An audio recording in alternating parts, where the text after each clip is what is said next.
Yeah, do you think it's gonna be useful in the future, like, to learn a language? Like, I don't know, like 30, 40 years in the future, like, am I just gonna be obsolete for knowing Japanese or like That's a good question. I mean, well, in a certain sense, learning language purely for like economic benefits is like already largely not a thing because pretty much the vast majority of the world just operates in English now. And so, there's very like only hyper specific situations in which like you'll make more money by learning a language, right? In almost every case, if you just want to make more money, you're better off just learning some skill that you can do in English, or improving your skills in English.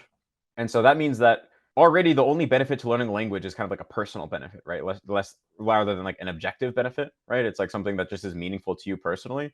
And in that sense, although I think those translation things will get better, and they're already in certain contexts good enough to be useful, right? Like I remember being in some bar in Japan a long time ago, and there was like a couple that like the girl was Japanese and the guy was like Taiwanese, and they like spoke zero of each other's languages, and or maybe the guy was from Singapore, I don't remember, but they were basically literally just using Google Translate, and that's how their whole relationship worked, just only on Google Translate. And like obviously that's like really limited, but somehow it was enough for them to. I mean, I don't know how serious their relationship was or how long it lasted, but like if it's through like text, you can get pretty far nowadays with Google Translate. But I mean, ultimately, when it comes to those real time things, it can never be 100% in real time because due to the sentence order of Japanese being different from English, like a lot of times you just don't even know how to translate the English sentence until you get to the end of the Japanese sentence, right? Like you don't know how to start the English sentence until the Japanese sentence is over, which means sometimes to have like a good translation, there has to be like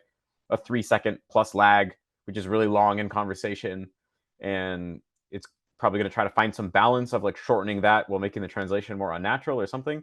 And obviously, it's not going to really be the same because like Japanese people just have different thoughts, and like the mentalese in their head is different from the that's what I was mentalese in thinking our too. head.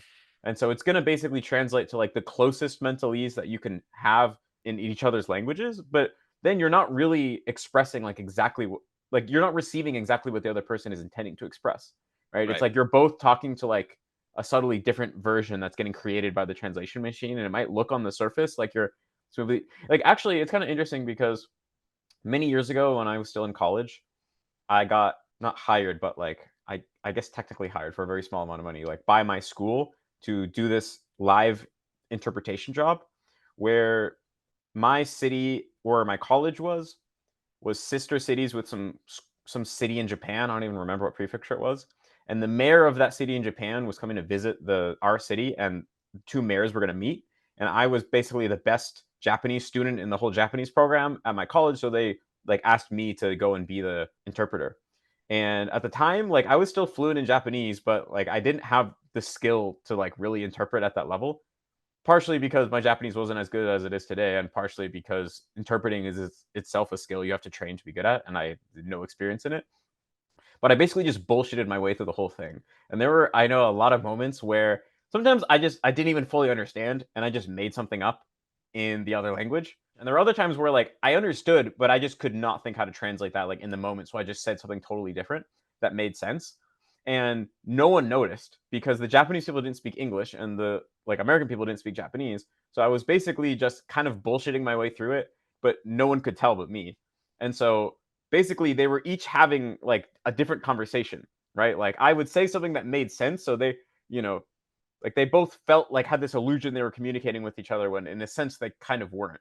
And obviously, mostly I was translating it well, but there were like these little bits and pieces. And that was when I had this insight of like, oh wow, almost by definition, bad translations don't get discovered as bad translations because if the users of the translations had the capacity to notice they were bad translations, then they wouldn't need a translator in the first place, Mm, type of thing.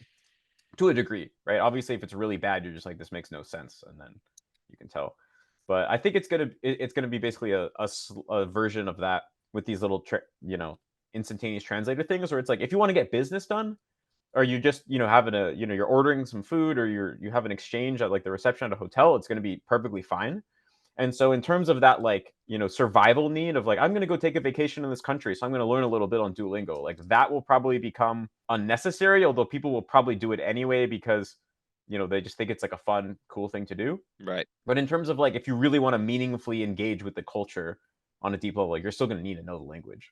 So I Yeah, think there's that's always, yeah, yeah.